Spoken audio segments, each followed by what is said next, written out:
Friendships are often the cornerstone of our happiness and well being, but not all connections are built to last. There's a point in every friendship where things just don't feel the same. Maybe it's the delayed text that never comes, the forgotten birthday, or a conversation that feels more like polite chatter than the heart to heart you once shared. It's strange, isn't it? How someone who once felt like a permanent fixture in your life can suddenly become, well, a memory. Why does this happen? Is it something that's out of our control, or is there more to it? Let's find out.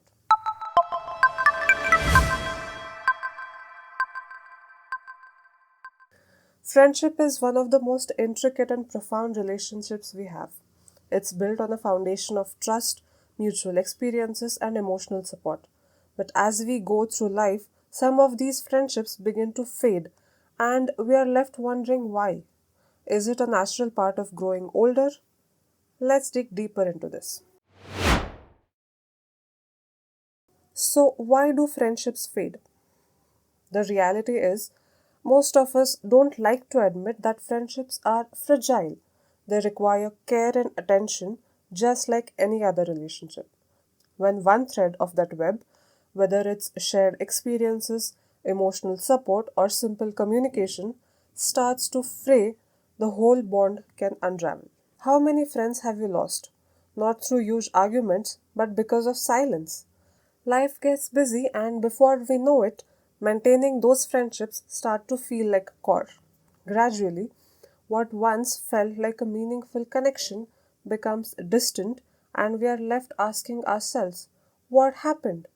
A longitudinal study published in Social Psychological and Personality Science found that most people lose about half of their close friendships every 7 years. This often happens not because of conflict but due to neglect and changing circumstances. Psychologists say that while humans thrive on connection, we are not so great at maintaining it. In fact, studies show that the average person will have around 40 close relationships in their lifetime, but only a small fraction of these will survive past major life transitions like moving cities, starting new jobs, or entering into serious relationships. Why? Because it all comes down to priorities. As we age, our life becomes more demanding. Careers, partners, and families all take up space in our emotional bandwidth, and sadly, friendships often take the backseat. Our needs evolve, and sometimes the person who once fit perfectly into our lives doesn't fit anymore. This isn't betrayal, it's simply part of how we grow as individuals. In a 2018 study published in the Journal of Social and Personal Relationships, researchers found that friendships with higher levels of reciprocity, mutual effort, and support were significantly more likely to last even through life transitions. Here's a truth we don't often discuss. Not every friendship is meant to last forever, and that's okay. Sometimes we outgrow people not because they were bad for us, but because they served a purpose for who we were at one point in our lives. Think of friendships like chapters in a book. Just because someone's chapter ends doesn't diminish the impact they had on your story. Think about the friends you have had over the years. Some taught you how to laugh at yourself, while others showed you the importance of standing your ground. Maybe a friend helped you through a heartbreak or gave you the courage to take a leap of faith.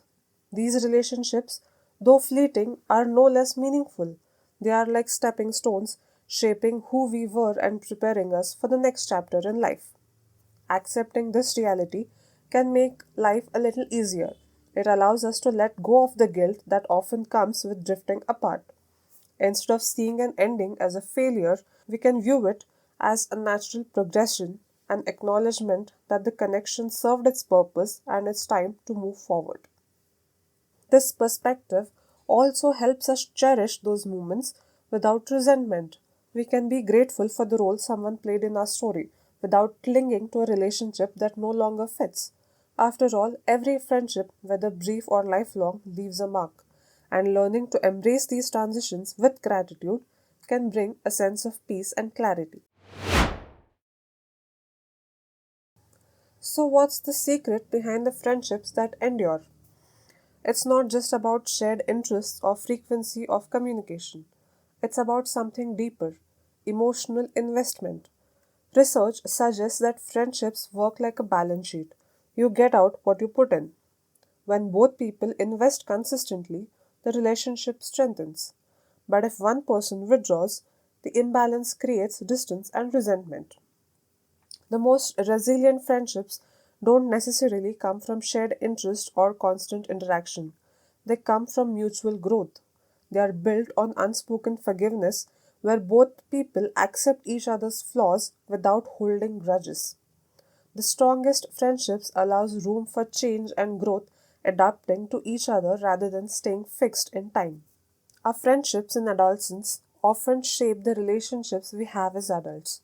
Studies show that the friendships we build during our teenage years serve as a foundation for emotional skills in adulthood. The experiences we share during those formative years teach us about loyalty, trust, and vulnerability. These early friendships give us a blueprint for how we engage with others later in life.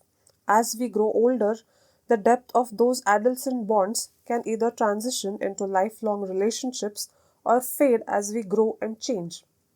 But that's the beauty of friendship. They teach us what to value, how to grow, and what we need from others in our lives.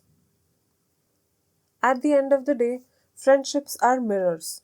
They reflect who we are at any given point in time. Some friendships fade because we change and some endures because they grow with us. The key is to stop viewing fading friendships as failures. They are transitions. The real challenge is knowing which friendships to fight for and which ones to set free. The ones that last are the ones worth fighting for because they make the effort to evolve alongside you. But the most important friendship of all is the one that you have with yourself. You are the only constant in your life. How you treat yourself sets the tone for every other relationship you build. If you approach yourself with kindness, respect, and compassion, those qualities will reflect in the friendships you create.